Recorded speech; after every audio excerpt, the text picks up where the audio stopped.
My name is Anastasia. If you had met me at a party 2 years ago, you would have seen only the surface, polite laughter, a hand that never lingered too long, a mind that seemed content to float on the safe currents of small talk.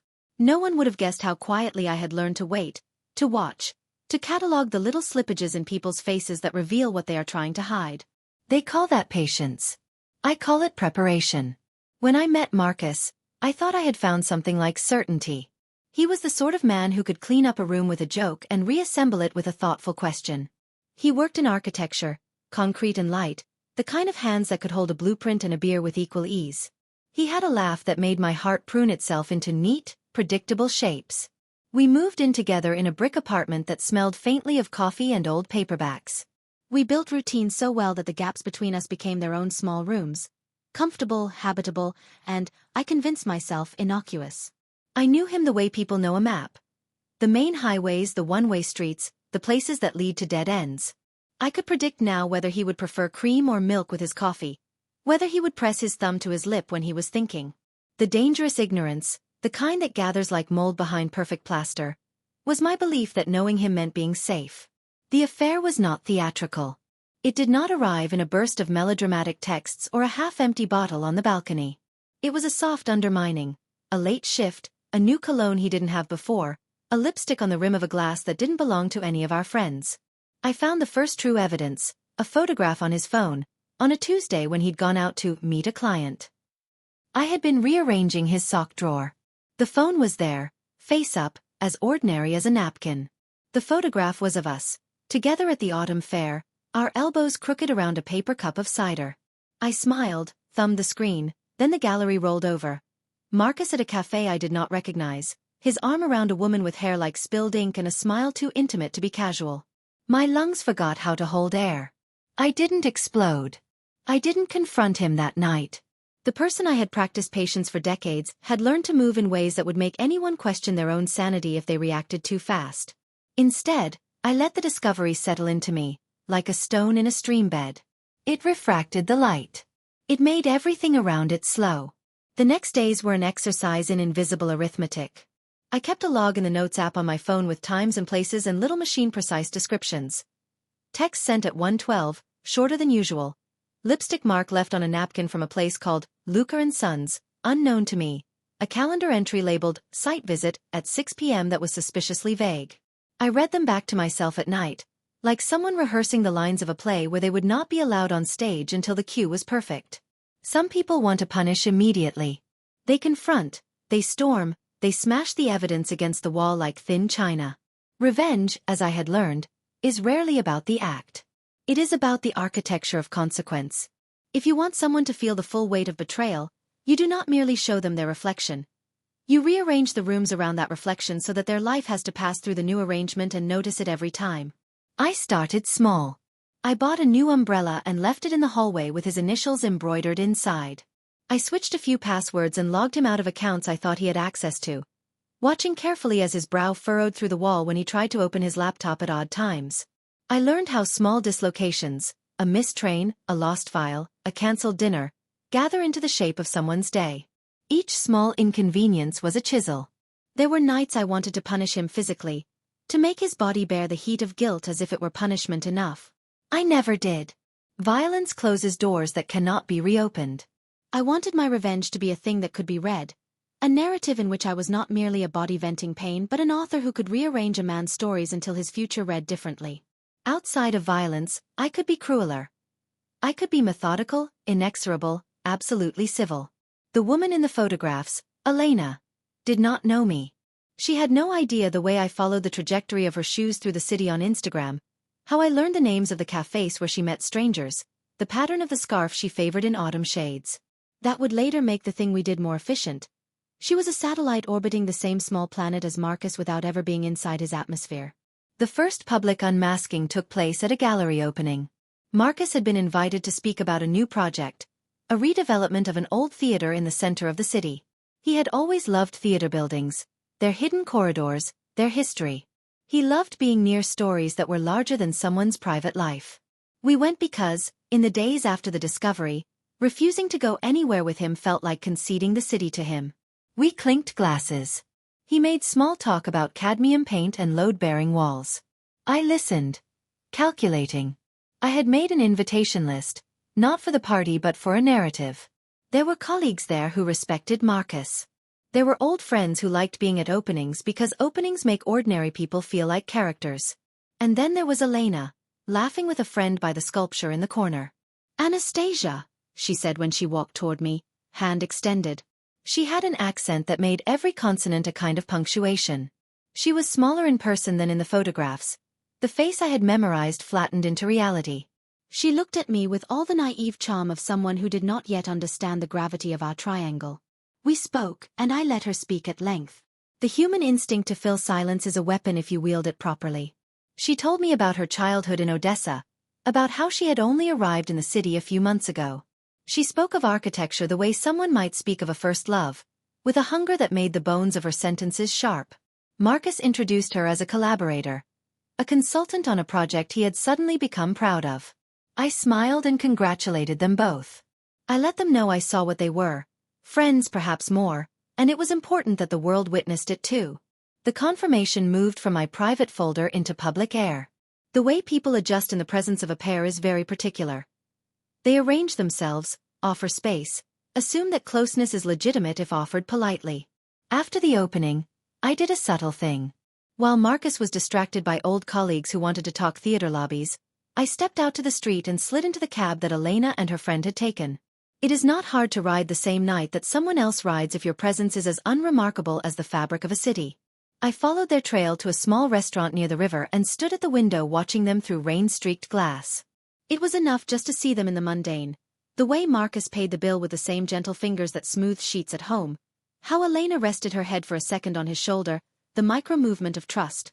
That image, the casual exchange of touch, was not evidence for a court, but it was a narrative moment. I took a photograph from outside the restaurant with a phone that belonged to an account I had created only for this purpose. I posted it later on a handle that was anonymous, with a caption that threaded fact with insinuation. In the morning, Marcus woke up to messages from friends who had seen the photo. The ripple began. He accused me of public humiliation. He called me cold and dangerous. He shouted for the first time in years, raising tones that I had never heard. It was a small sound, but it was different. I listened to his words and shaped my response like a tailor shapes fabric. "You chose to make your life a public performance," I told him quietly. "I simply recorded the stage." He was not the type to suffer humiliation gracefully. He did not want apologies that might imply weakness. He wanted to be restored to a narrative where he was desirable and untouchable, a man whose flirtations were harmless. That was the lie at the heart of his betrayal. He believed that secrecy could shield him from consequence. The next phase of my plan required a hand that would do what I could not without implicating myself openly. I needed someone who disliked Marcus in a way that could fuel small rebellions. I found that person in Darren, Marcus's former partner on a failed development that had left him publicly embarrassed. Darren was the kind of man who could be persuaded to act if you showed him how it would hurt someone who had hurt him. Some grudges are currency if you know which accounts hold value. I did not bribe him with money. I don't have any interest in crude exchanges when subtler leverage will do. I told him things he already knew in a way that made him feel justified. I let him think his actions were his own idea. He spread rumors in the sort of circles that liked gossip richer than truth. He leaked Marcus's private drafts of a project with details exaggerated to reveal incompetence. Marcus, attached to the pride of his public image, reacted badly. The press asked questions. The city's planning commission revisited proposals. At every meeting Marcus attended, there was a small storm he had not expected. All of this was happening in patterns, a wrong turn here, a snide headline there, but I tempered it always with a steady civility. If revenge is posed like an executioner's blade, it becomes monstrous and repellent. If it is an accumulation of minor corrections, it becomes poetic. People who watch it unfold call it fate, not malice. I wanted him to understand that the house of his life could be altered by the rearrangement of rooms, that the structure of his days could be made to carry the memory of his own infidelity. I wrote to Elena. Not accusatory messages, but little letters that contained facts, written as if from someone who had observed the perimeter of their interactions. "You are bright," I wrote once, "and your presence is like a new paint on an old wall. Be careful with the edges." She did not respond. She told herself she would not respond. That silence was another tool. One night, Marcus came home late. He smelled like someone else's perfume, and the city outside had the wet, brittle smell of a rain that finishes too quickly. He moved through the apartment with the clumsy stealth of a man who cannot entirely shake the feeling of being watched. He kissed me briefly on the forehead and apologized in a way that had become habitual for men who asked forgiveness without changing. "Anastasia," he said, voice low, "I made a mistake. It won't happen again." I believed him in the way you might believe a storm will pass if you close your eyes. I believed him in the sense that I kept my plan intact, because the question was never whether he would be sorry in that moment, but whether the architecture of his life would be altered so he couldn't replicate the behavior without confronting its consequences. What I did then could be described simply. I took his secrets and rearranged them. I wrote to his clients, not with the thunder of accusation but with the careful tone of someone offering a service. I sent emails from a new address to contractors listing concerns about liability and seating arrangements in the theater he loved. I arranged for a minor, almost absurd audit of the contracts he had signed, a procedural check that caught small irregularities and slowed his progress. At work they spoke of his distracted demeanor and uncharacteristic mistakes. A man who is certain of himself rarely notices the smell of the trap being set below his feet. The public crescendo was a carefully staged panel discussion about urban redevelopment. Marcus was scheduled to speak alongside other prominent architects. I had, without his knowledge, arranged for an old client, a woman who had been wronged by his previous project, to be in the audience. She had evidence of cut corners and substitutions that had been made without the public's knowledge, and she had been waiting for a platform that would make her grievance relevant again. When she stood during the Q&A, she listened politely to Marcus's confident answers, then dropped a line of accusation with the sort of precise language that is devastating in public spaces. He tried to recover. He tried to charm the room as he always did. The charm sounded thin in the way a poorly stretched sheet looks when the light finds the wrinkles. The press smelled blood. Articles followed that framed his career as a series of bold designs and questionable practices. Elena's name appeared in the same breathline as his, not as the cause but as a symptom, a man whose focus had slipped. Some of his clients withdrew. Some offered quiet condolences in the form of a business-casual distance. Throughout all of this, I remained detached. I answered his calls with secondary warmth. "We will get through this," I would tell him. I would make him dinner. I would rustle the sheets on our bed as if nothing had changed. He grew weary, the way a person grows weary when they have to constantly bolster a leaking dam against a flood that will not stop. He began to say things he had never said before. "Maybe I'm not cut out for this," and "I don't want to be who people think I am." When he grew inward, I struck the final blow. It was not violent. It was not even particularly clever, though it required timing. One afternoon, when he left for a site visit, I collected all the letters, drafts, and digital files I had created. The anonymous emails, the social posts, the thin paper evidence of small legal complaints, and I compiled them into a tidy dossier. I called a journalist I had met once at a talk, a woman who loved stories that inverted expectations about madness and genius. I sent the dossier with a note. Architecture is about structure. This is a story about the structures we hide behind. When the article came out, it was not an obituary so much as a careful excavation. It narrated the progression of Marcus's career and the pattern that linked his professional shortcuts to a private readiness for secrecy that spilled into his personal life. The city read it as if it were a long particular novel. Friends called him to ask if he was all right. Clients asked for meetings. Elena stopped answering calls. The most important part of revenge is watching the person you have targeted be forced to confront their own diminished self. It is not enough to be right. A vindicated right must become visible in the life of the other. Marcus began to wear grief like a new coat. It did not fit him, and he kept catching at the seams. He had to explain things to other people. To sponsors who wanted reassurance, to contractors who had been unsettled, to friends who were choosing sides. He sought forgiveness from me in ways that were almost comical. He wrote letters with a pen he would never have used before, letters that tried to be more humble than they were. He framed the apology in terms that deflected responsibility. "I lost myself," he wrote. "I am not proud." I kept the letters, filed them, and read them like someone reading the minutes of a board meeting.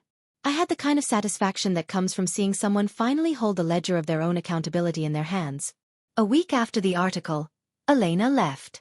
Her absence was an anticlimax. There was no dramatic confrontation, No tearful scene where she confessed that she had loved him. She sent one message, short and businesslike, saying she had an opportunity abroad and could not stay. She did not thank me.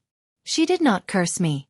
She simply left the space she had occupied and took with her whatever faint shapes of intimacy we had all imagined. When she was gone, I felt the quiet that follows the end of a long fever. I had wanted to win more than I had wanted him to suffer, though surely he suffered.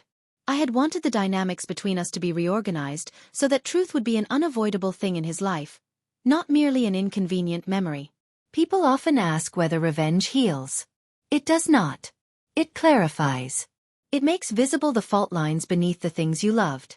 It makes you see the house differently, and sometimes that means the house becomes uninhabitable. After the dust settled, Marcus moved out. He took the things he wanted and left behind the little icons of our life together. A chipped mug with a map of Paris, a stack of novels with dog-eared pages. He said he needed space. I said nothing. The aftermath was a new territory I had not entirely planned for. Winning had been an objective, and I had achieved it. But what comes after dismantling what once felt like a home? I started the long process of choosing what to keep and what to discard. I returned to work. I took long walks through neighborhoods I had never explored. I went to a small pottery class because it felt possible to do something with my hands that left no traces on anyone else. I met people in the sheer incidental way you meet the city. At the market, at a laundromat where dryers hummed like distant planets. If there is a cruelty to revenge, it is that you can become a new sort of prisoner, not of the person you punished but of the role you chose for yourself. For weeks after Marcus left, I woke to the fear that I was a woman made wholly of plans and cold calculations, a person who had traded softness for control. There were nights when I missed the rhythm of a couple's life, the small negotiations over dinner recipes, the shared TV shows with their lazy punctuation of laughter. Those were not lost because of the affair alone. They were lost because, in the process of exposing a lie, we both had to remake our lives. One morning, months later, he called. His voice was a cautious thing, as if it were testing whether distance had left any space for conversation. He had been offered a job in another city, far from the press and the old projects. He wanted to apologize, not because he sought to be forgiven, but because he wanted to close a loop. He said he was tired of being the central character in his own excuses. "Did you hurt me?" I asked. My voice surprised me. It was softer than I had prepared for. "Yes," he said. "And I am sorry." That apology had a weight that was not redemptive. It was, if anything, a witness. I told him then what I had written in the notes app the day I first found the photograph. "I am not a place to be looted for what you want and then left to rebuild." He listened. He did not argue. He was quieter than I had ever heard him. After we hung up, I sat at the kitchen table with a cup of coffee. Outside, the city went on arranging itself into its usual rhythms. A bus sighed to a stop, a child yelled about ice cream, a dog barked at a pigeon. The world, my world, had changed. There was no triumphant soundtrack to revenge, no impossible eruption of justice. There were small victories, bureaucratic annoyances, losses that fell away like dead leaves. I had built a structure that made it harder for someone like Marcus to do what he had done without the cost being obvious and immediate. The city around me adjusted. Some nights I still dream of the photograph in his phone. In the dream it repeats like a loop, but each time I am a different person watching it. Sometimes a child, sometimes an investigator, sometimes simply someone who wants to be whole. In the morning I wake and remind myself that revenge is not an end but a reorganization. It clarifies the map of what you will and will not tolerate. It teaches you to read the cracks. Winning, I learned, does not look like champagne or a final mocking gesture. It looks like the steadiness of a woman who no longer needs to keep a ledger on the side of her bed. It looks like mornings when the coffee tastes right and dinners where I laugh at jokes that are actually funny. It looks like taking up space without apology and teaching myself new forms of softness that are not naive but deliberate. If you ask me whether I would do it again, I would tell you yes, and with immediate qualification. I would do it because some betrayals are cancers that infect the very infrastructure of trust. I would do it because letting that infection spread would have been worse than any harm my actions caused. I would do it because I wanted my life to be honest rather than tidy, because I wanted consequences to exist where they had been absent. But I would also tell you that the cost of such victories is real. You learn to move in a world where people are watchful and your own plans are part of your armor. You have to teach yourself to let others in again without surrendering the hard-won knowledge that people can be both charming and dangerous. You have to find ways to be imperfectly human and still safe. When I think of Marcus now, I feel a complex sympathy that I had not expected. I do not pity him. Pity and justice are different languages. I pity the way he accepted shortcuts instead of confronting his own boredom and cruelty. I pity the habit he had of seeing people as parts of his narrative instead of full subjects. But pity is not a tool, and it does not undo what was done. There are still moments when I catch myself checking the lock twice, when old reflexes crop up as if to protect me from a memory. Those are the muscles of survival, and I keep them, not as weapons but as reminders of what endurance requires. Anastasia. That is my name. I am the woman who watched, who counted, who rearranged and then walked away. I am also the woman who learned, in the quiet aftermath, to build again. Revenge changed the way I loved, but it did not end my capacity for it. If anything, it taught me that love and self-preservation are not always at odds. Sometimes they are two hands doing the same work, one steadying the other while life, in its messy ordinary persistence, goes on. I heard him before I saw him.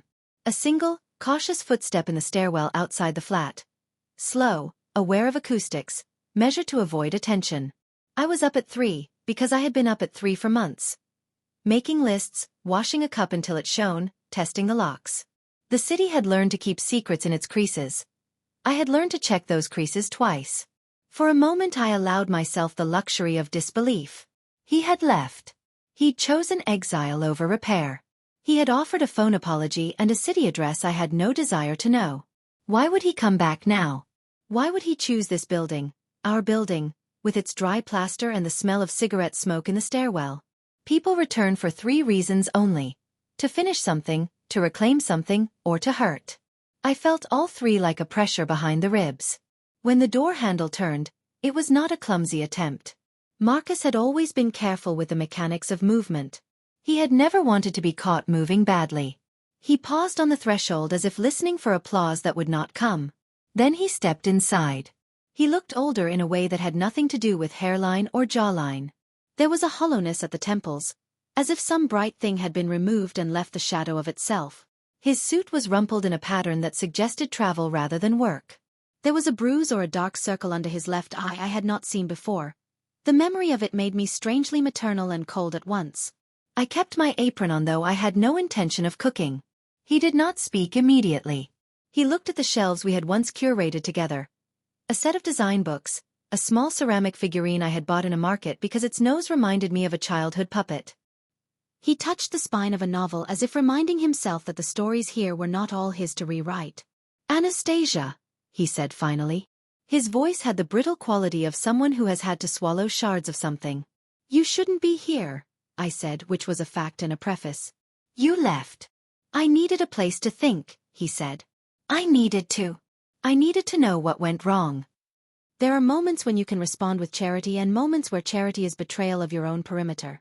I chose the latter. I had spent months building a fortress from paper and patience.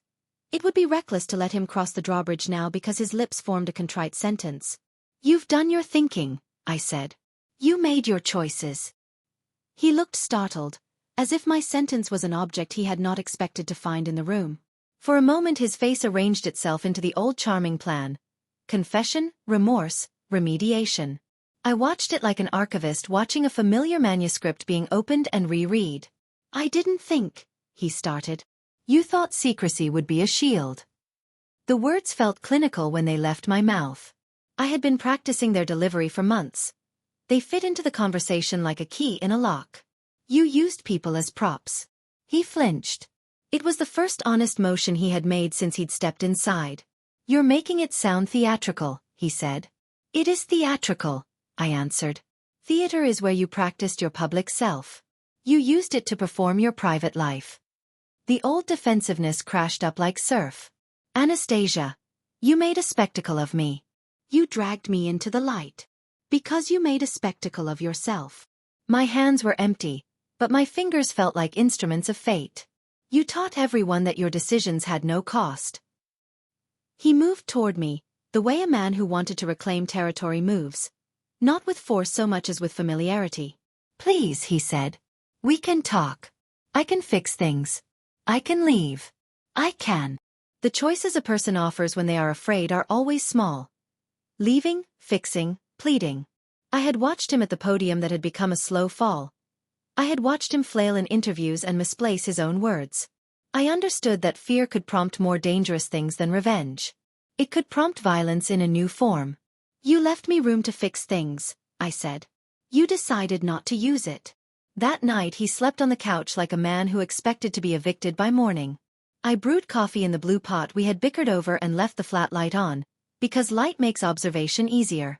I watched him in the grain of the lamp's glow, how he worried at his hands, how he set his jaw when the phone buzzed. He did not answer it. In those hours before dawn he spoke only once in his sleep. He said the name Elena softly, her syllables a prayer or a curse, I couldn't tell. He left in the morning, and he left a trace. A newspaper tucked into the shelf with a photo cropped oddly, a receipt from a restaurant in a town 2 hours away, a business card for a lawyer named Hargreaves. The paper trail was like a map of his intentions. He didn't attempt to hide it. He wanted something to follow, or perhaps he wanted me to. Men who are used to being pursued for adoration learn that leaving a path ensures they will be followed. For 3 weeks I watched him like a satellite. When I say watched, I mean that I observed patterns. The lawyer's name recurring in quiet contexts, the impression of expensive shoes in the stairwell opposite his building, a van that was at once serviceable and inconspicuous circling the area late at night. I told myself I was only making checks. That was half truth and half prophecy. The city is an organism that speaks in repetition. If you give it attention, it will tell you where a danger lives. The first escalation was the kind you hope never to see. The note arrived in a plain envelope, no return address, folded twice and left under the potted fern on the balcony. A place only someone with a key or patience could access. I unfolded it with the care you use for fragile things. You were right. You had a right to be angered. That was the sentence in black. Neat handwriting. It could have been a compliment if not for the final line. But some things cannot be undone. Prepare to be undone. There are sentences that sound like music until you realize the tune is in a minor key. It is unnerving how the human mind moves from annoyance to fear in one elastic line. I burned that letter privately. I wanted no proof. I wanted the anxiety to be a private thing. But burning a letter is a ritual. It admits the letter has power. In the weeks that followed, small things left the apartment in the night. A pair of boots scuffed with intentionality, a ceramic bowl broken precisely at the edge, a smear on the mirror that could have been a handprint. None of it merited police attention. Men like Marcus had spent months learning how the legal system favored his kind, and he had allies in places like law firms and local offices where gossip and influence live in a soft currency. I thought about leaving. For an instant, the image rose unbidden. Packing a single bag, splitting the city like a pill, dissolving to anonymity. But the person who built an elaborate revenge does not always flee when the stakes rise. Sometimes they stay because the plan needs to be completed. And I had a plan. When the first actual violence occurred, it was not aimed at me. It was aimed at soft things, a neighbor's dog killed in the stairwell, a chain-link fence slashed until it sagged like a mouth. There was a message in that cruelty. Violence aimed at domestic normality is a way of saying, we can touch what you love. The neighborhood watched. People flicked lights on at night and whispered in the corridor, and all of us who had been parties to a private life felt exposed. Police reports were made and then filed under disturbance. The officers were polite but weary. Bureaucracy makes empathy an unaffordable luxury. Marcus's name surfaced in gossip and then in the more serious line of inquiry when someone in the precinct had the misfortune of being personally wronged in the past by a project of his. The net, it seemed, was tightening around him. I thought for a moment that justice might move in the way I had once moved. Quietly, with patience. But the net that tightens around a person rarely moves in the clean moral geometry you want. It moves like a living thing, with teeth and hunger, and when it moves it often devours those who were not its intended targets. He returned with a different look in his eyes after that. Not the defeated man who had asked for conversation, but a man whose confidence had been corroded by fear and replaced by a dangerous clarity. He began to meet me in the days with an intensity that made me wary. Where before he had been solicitous, now he was urgent. He read my face for weakness and found none. He tried to buy my silence with obedience, attending the charity functions that still counted in our social circle, smiling at acquaintances as if 2 years of public humiliation were a faint bruise and not a compound fracture. But I could see the calculus behind his gestures. The need to appear normal while something new, more terrible, was being prepared. It happened on a night I had thought might pass in the tedious domestic rhythm of washing, checking, sleeping. I came home and found the front door ajar. A trick of the deadbolt, a mislaid key, but my heart made a sound like glass breaking anyway. The corridor smelled of smoke and a sharp chemical that reminded me of hospital cleaning agents. The apartment was arranged as if in a play. Nothing overturned, but every cushion angled wrong and a single chair pulled away from the table. There was a small circle of dried blood on the mat in front of the sink. I did not scream. I turned the light on and became the woman who needed to see. He was there. Marcus on the floor of the bedroom, pale and breathing with the effort of a man who had been knocked to his knees. He wore a dark shirt that clung in places I did not want to acknowledge. Beside him on the small bedside table lay a pistol the size of an argument. A pistol in a city where guns are rare feels like a prophecy coming true. "I didn't do this," he said when he saw me. His mouth was a ragged line. "Someone." "It's okay," I said, because I wanted to believe it as much as I wanted to destroy him. "Sit. Breathe." Then he did what the wounded do. He made an invitation of self-harm. He said the word I had dreaded, Elena, and a single sentence that made time collapse. She should have been mine. Not for tears but for ownership. She belonged to my story. The police came. There were questions and then there were fewer questions. Marcus had, in a blur ascending from the hospital stretcher to the ambulance, accused unidentified men of attacking him. He said he had been followed and then lured. He implicated a contractor named Darren in a tangle of recriminations that looked like the beginning of a fight between men who had used one another. Elena was nowhere to be found in the reports. She had, it seemed, left the city sooner than she had meant to. The press had a field day that stitched the headlines into a pattern. The architect assaulted, revenge, or set up. The tone of the pieces implied the possibility that Marcus had staged the incident himself to manufacture sympathy. Sympathy is a malleable resource in public life. A trial followed because where there is smoke and reputation there is theater, and where there is theater, someone will go to court. The prosecutors focused on Marcus's business irregularities and the physical evidence of his public betrayals. I had no desire to be a witness at first. A person can be both jury and author, but public testimony is a different instrument with its own bluntness. However, the prosecutor called me. The phrase material witness has the legal precision of a scalpel. They wanted me to outline the story, to give my private ledger to the state. I hesitated because every word spoken in a courtroom is a public action, and I had learned the cost of that. In the end I went.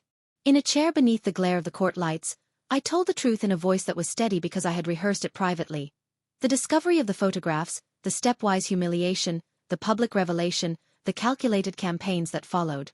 I spoke not as a woman who wanted blood but as someone making a case for consequence. The courtroom listened and then did what courts do.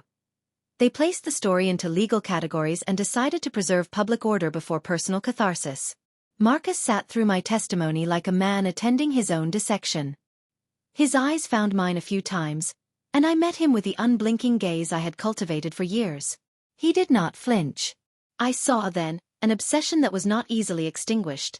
The idea that if he confessed the right way, narrated his suffering properly, he could reclaim either pity or dominion.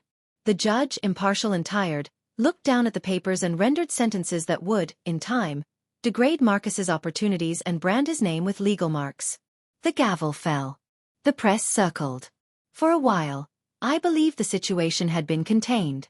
But in the world of private wars the law is only one front. The other fronts are quieter and more dangerous, and they are the ones that ultimately reshape a life. 3 days after the verdict, when the city tasted of wet ash and the sky was heavy, the most brutal thing happened. I returned home to find the apartment soaked in the kind of grief that smells like chemical and iron. Our photo frames were smashed, their glass spread in a shimmering map. The fireplace had been forced open and a pile of letters, the ones I had sent in anonymity, the emails I had composed with cutting care, were burned there, their edges black and curling. But the worst was the message scratched repeatedly into the wall above the sofa. IT was just a game. I stood in the doorway while the room settled around me like a tide. My hands were numb with a cold fury. If you have ever felt a house betray you, you know that the sensation is not only of displacement but of violation. I called the number on the lawyer's card because it was the only number I had for people who moved through the world Marcus had inhabited. A man answered and said he had no involvement. I called the station. They were polite but they had forms to fill. The city could not, and would not move fast enough to match the speed of malicious intent. That night, my phone lit up with messages. Anonymous numbers. Threats and sentences that tried for cruelty and landed in the banal. I read them without flinching. I read them as data. It is remarkable how the human mind can convert terror into a spreadsheet of odds. The threats increased in specificity until they docked at the one unignorable anchor. My mother's name, the name of an old friend, a last known address. All things I had once considered private and now saw offered as currency. The messages wanted me to conflate fear with mortality. They wanted me to freeze. I did not freeze. I planned. I know in the bones how to create a trap because I had spent so long setting traps for another. There is a cold art to it. A mathematics of lure and misdirection. I would not be petty. I would be precise. I would bait the hunter. I staged a fall. I acted as if the threats had succeeded in fraying me. I went about my life with a performance. Distracted glances, missed appointments, visible fatigue. I started leaving small expensive things about the flat. A vintage watch I did not own, a designer scarf with no provenance, a few photographs set deliberately where a voyeur might find them. I posted anonymously, a few messages on forums Marcus might check. Mentions of his name with the tone of someone who had something to confess. I fed breadcrumbs into altars where gossip likes to settle. The trap I prepared had its center in a tiny, inconspicuous cafe on a street with an oblique camera angle. A place I had visited once and where the owner liked to keep his back door closed. I chose it because of the way the light fell into the corner booth at noon. And because its patrons were indifferent to the sort of conversation Marcus might have found important. I let it be known, by leaving two different people the same message, that I would be there midweek at 12. One message went to an anonymous account Marcus might check.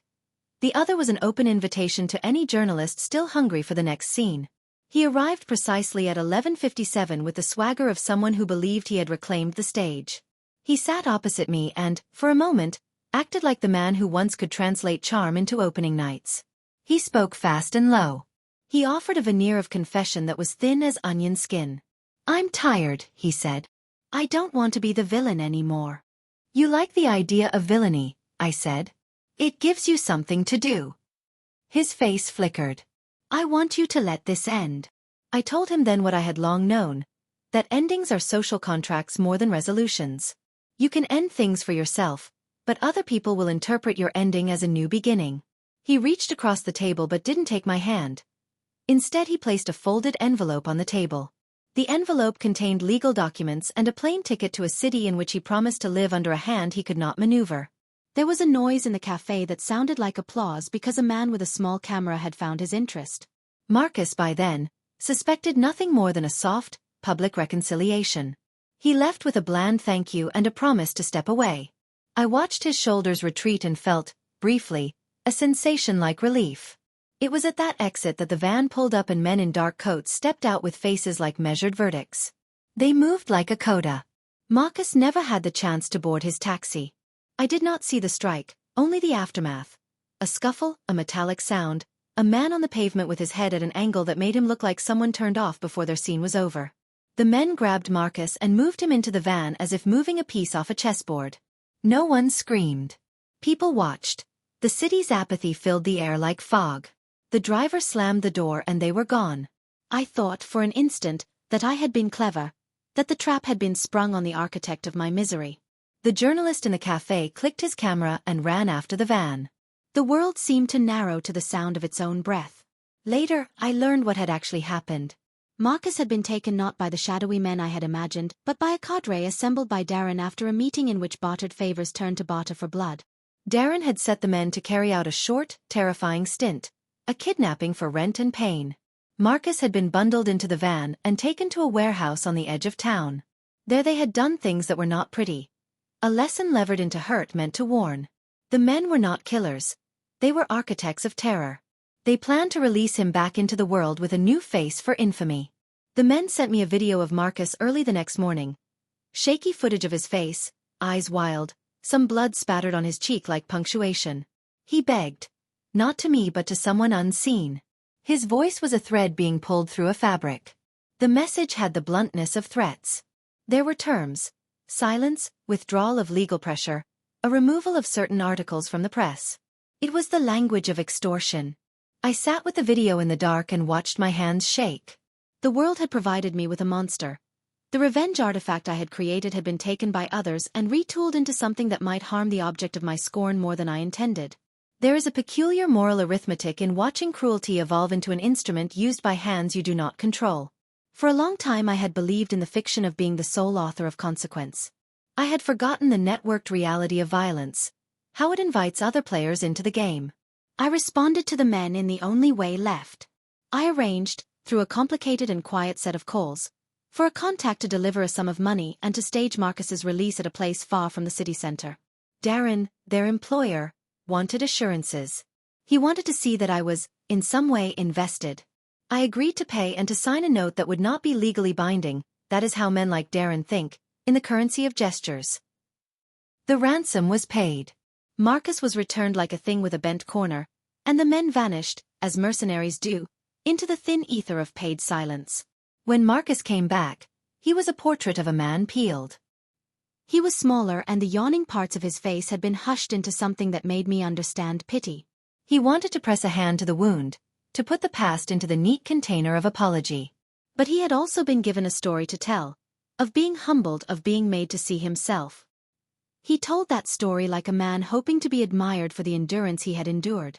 The law, however, had teeth different from those of hired men. Investigations into the kidnapping were messy. Evidence was thin and the men who had carried it out had no interest in being recorded. Darren had cooled his involvement to a whisper. The city rotated through rumors and then came to rest, as cities do, on a cycle of public forgetfulness. The trial that followed, not of Marcus but of Darren and his network, toppled over the city like a slow, fetid tide. Testimonies were given. Men lied and others held their breath. I was called again to the stand, and this time what I testified to felt like a ledger of responsibility for a machine I had helped build. The prosecutor's questions cut deep in ways I had not anticipated. Did I ever intend for physical harm to happen? Was my campaign of reputational damage a proximate cause of the violence? The law asks the world to place blame in simple boxes, but real life fractures into shards. I told the truth. I admitted to the letters and the posts. I admitted to the bait that had spread gossip like a net.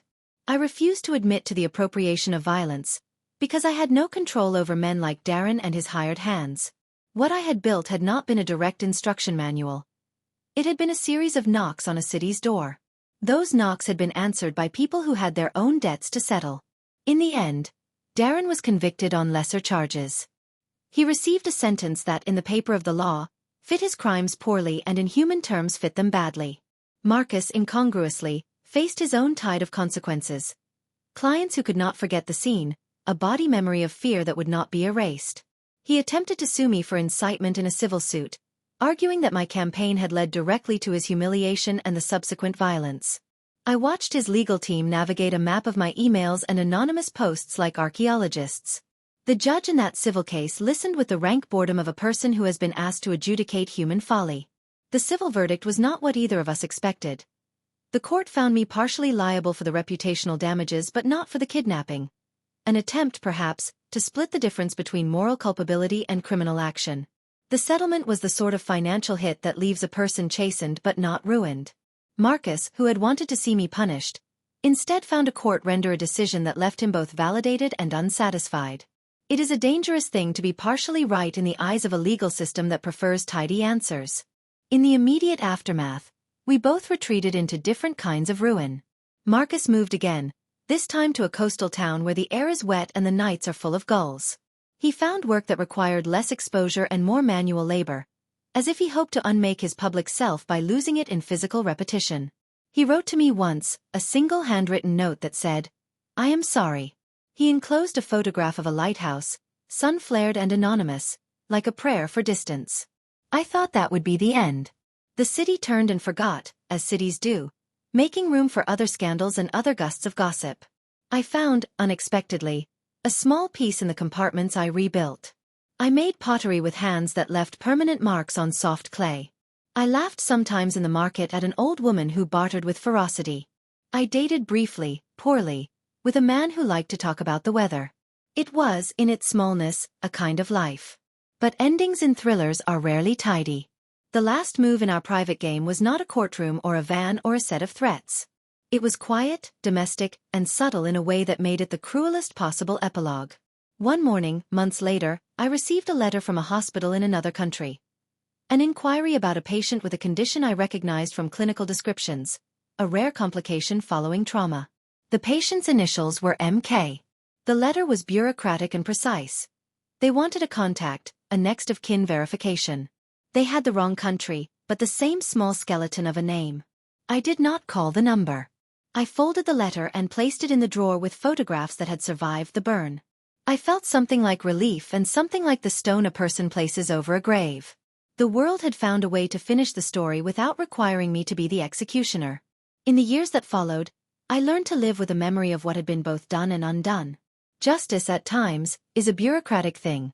Paid, documented, sealed. Revenge is art. It is a practice that leaves marks on the hands and on the mind. I had achieved some things I wanted.